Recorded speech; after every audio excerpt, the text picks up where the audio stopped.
দেশের বিভিন্ন জায়গায় প্রস্তুত বড় আকারের অনেক গরু ক্রেতাদের আকৃষ্ট করতে নাম রাখা হয়েছে তারকাদের নামে।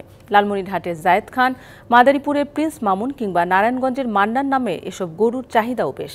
দাম চাওয়া হচ্ছে 12 থেকে 16 লাখ টাকা। অন্যদিকে শরীয়তপুরে পশুরহাট মাতাবে নবাব, টাইগার, কালোমানিক ও বাহাদুর। শরীয়তপুরে পশুরহাট মাতাবে নবাব, টাইগার, কালোমানিক ও বাহাদুর নামে এই 4টি গরু। এক একটির ওজন এক এক রকম ও দামও চাওয়া হয়েছে ভিন্ন ভিন্ন। এরই মধ্যে দেশের বিভিন্ন স্থান থেকে এই বড় 4টি গরু কিনতে যোগাযোগ করছেন পাইকাররা। ভালো দাম পেলে খামারে এই গরুগুলো বিক্রি করতে চান মালিক। এবার আমি আশা করি ইনশাআল্লাহ রিজনেবল রেটে আমি সস্তায় গরুগুলো দিয়ে দিব। জেলায় কোরবানিযোগ্য 1,07,012টি পশু প্রস্তুত করা হয়েছে। বিভিন্ন হাটে জমে উঠেছে বেচাকেনা। আসন্ন কোরবানি উপলক্ষে এবছর শরীয়তপুর জেলায় 1,07,012টি পশু কোরবানির জন্য প্রস্তুত করা হয়েছে।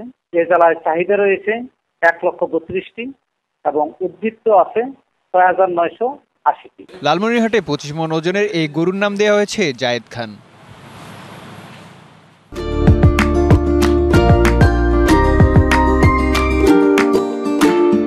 গরুটি কিনতে বিভিন্ন জায়গা থেকে আসছেন পাইকাররা। 10 লাখ টাকা দাম উঠলেও মালিকের প্রত্যাশা 15 থেকে 16 লাখ। গরুটা আসলে আমার অত্যন্ত শখ করে নাম রাখছি জায়েদ খান। অনেক জায়গা থেকে আসছে, তারা 10 লাখ, কেউ 8 লাখ, কেউ 9 লাখ বলছে। বর্তমানে গরুর ওজন এবং আনুমানিক মূল্য আমরা 15 লাখ টাকা নির্ধারণ করছি। মাদারীপুর সদরে আলোচনায় প্রায় 26 মণ ওজনের এক গরু। টিকটকার প্রিন্স মামুনের নামের এই গরু সম্পূর্ণ প্রাকৃতিক উপায়ে লালন পালনের দাবি খামারির। চিরার বুসি, গমের বুসি, তারপরে ঘাস খাওয়াইছি, বিভিন্ন ধরনের প্রাকৃতিক খাদ্য দিয়ে আমার গরুটি সযত্নে আমি লালন পালন করি। নারায়ণগঞ্জের বন্দরে আরাফাত এগ্রো ফার্মের মালিক ওমর ফারুক শখ করে গরুর নাম রেখেছেন মান্না। ফ্রিজিয়ান জাতের 3.5 বছর বয়সী এই গরুর ওজন প্রায় 1000 কেজি। দাম হাঁকা হচ্ছে 12 লাখ টাকা। বন্দর থানার ভিতরে এই গরুটাই সবচেয়ে বড় গরু। 12 লক্ষ টাকা এটার মূল্য আছে। তারপরে কিছু দাম কিছু উল্লেখ করছে, বা ঈদ সামনে আসলে হয়তো দাম বাড়তে পারে আরো।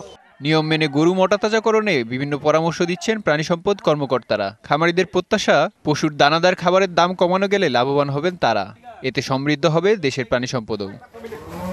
মেহেদী হাসান, ডিবিসি নিউজ ডেস্ক।